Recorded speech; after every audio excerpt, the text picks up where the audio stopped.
Thank you.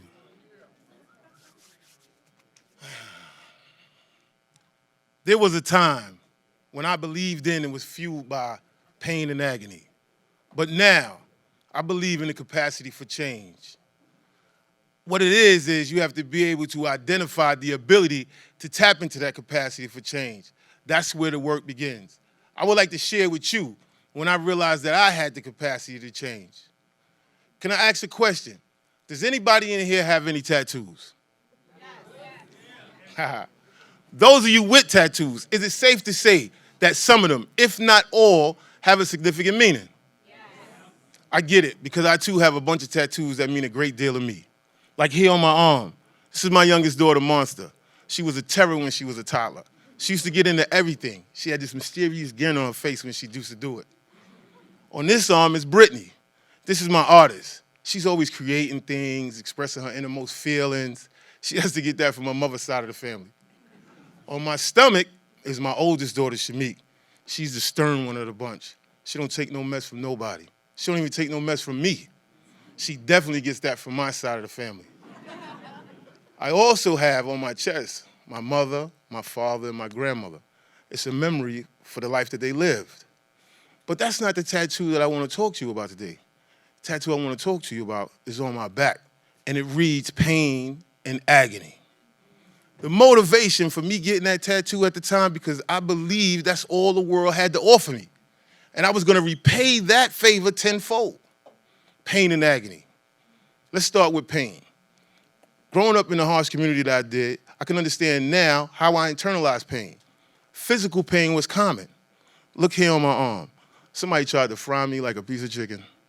A piece of chicken. This is where the watch melted into my arm from the hot oil. Another time, a man tried to take my eye out with a 007. That's one of them big flip knives, if you don't know what that is. 1 inch higher and he would have succeeded. Instead, he plunged the knife through my cheekbone and it came out my lower jaw.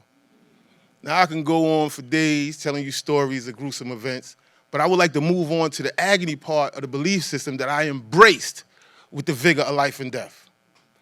Agony came to me in the form of life being lost. First was my father. He was my hero.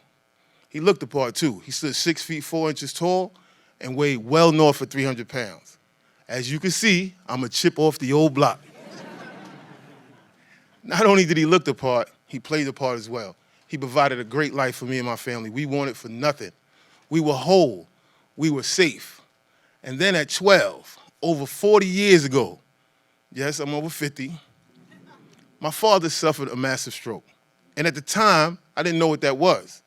So when I went to see him in the hospital, my hero, that big, strong man, in my eyes, was broken. He couldn't feed himself. He couldn't even stand. He couldn't clean himself without the help of my mother. That image haunted me for years. Next was the loss of my grandmother. This is the sweetest woman I've ever known. In her eyes, I could do no wrong. Even the people in my neighborhood felt the same way. Her name was Miss Gooding, and everybody called her Miss Goody. I had to watch her suffer through dementia and blood pressure complications. These losses was agonizing to me. Along with the pain that I was feeling, I internalized it and made it a belief system that I projected onto the world. And in doing so, my behaviors brought me here to prison. Prison of the mind, as well as a prison made out of concrete and steel. Now, being locked in a cell is an unnatural state, and it erodes the spirit of one's morale. While in prison, I started asking myself, this is not going to be the conclusion of my story. I realized that I was being fueled by pain and agony. So I started a self-investigation to figure out, how did I end up in a place such as this? And being brutally honest with myself, I realized that the world wasn't hurting me.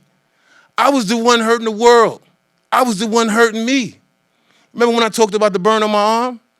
This right here is a consequence of my behavior. I was in the process of taking somebody's money, and they defended themselves against a guy my size. The stab in my face is a direct result of me throwing the first punch, initiating a gang fight. What I said to myself at the time was, if I want things different, I have to start doing things different. So in a community, in an environment harsher than the community I grew up with in Clinton, I began that change. In the beginning, I didn't know what to change. I didn't know how to change. So the first thing I did was I started to try to change my mind. I stopped telling myself that I'm worthless. Started telling myself I'm valuable. I stopped saying I don't care. I started saying I do care. I care about myself as well as others. Thank you. As well as others. Now that I was chipping away at the belief system that had fortified itself around my mind, it was time for me to work on my behaviors. At that time, I loved being in the yard. So what I basically did was become the commissioner of all sports. I organized and participated in each event. I became the president of the JC Photo Organization. I joined the Lifers Group. My behavior was changing so much so that even my work ethic changed. I was promoted to the instructor in the tailor shop in Clinton. Thank you. Just when I thought I had it all figured out, though, the two guys that locked next to me on the tier escaped in 2015.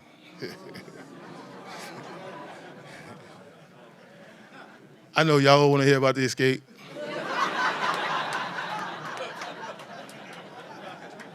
But that's another story for another Beyond the Block.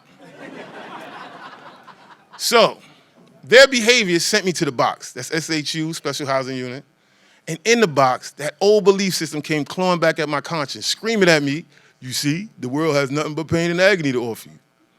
But being there was actually a blessing in disguise because it brought me here to Sing Sing, into an environment where I can continue my change. All the opportunities was in front of me. I just had to remain proactive in my own development. So the first thing I did was I joined the Osborne Parent Association program, and I never looked back. From there, I went to pre-college. I completed ASAT, alcohol, substance abuse treatment. Mr. Moore.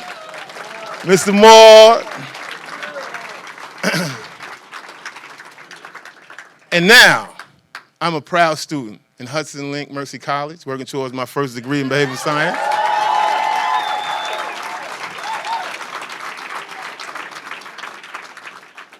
I'm also an ART facilitator. I will tell you what it is.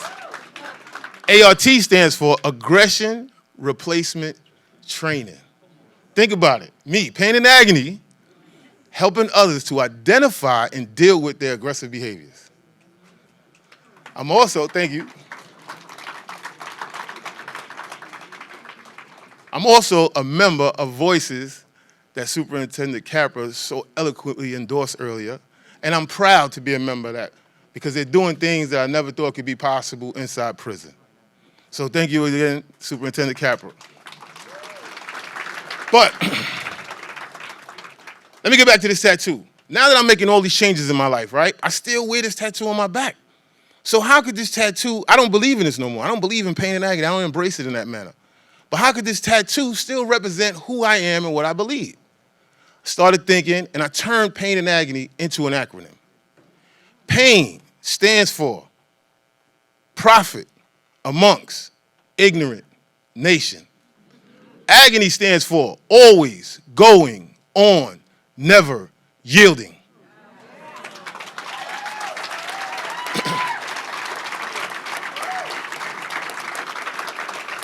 Now, I don't want you to think that I would be so arrogant as to call myself a prophet. No, that's not the case. I'm in search of the prophet, and I believe that the prophet lies in all of you. You all have the ability to affect change, whether it's in yourself or someone else. Me, myself, I've become committed to change. Change in the way that I think, change in the way that I respond, change in the way that I behave. I want to leave a legacy of honor. I do not want to be remembered for the negative behaviors that I've done in the past. I owe a debt to society. I owe a debt to my family. I owe a debt to myself. And those debts will be repaid over the remainder of my life. I would like to thank you for allowing me to share with you today. My name is Alonzo Miles, but after this, you can all call me Tiny.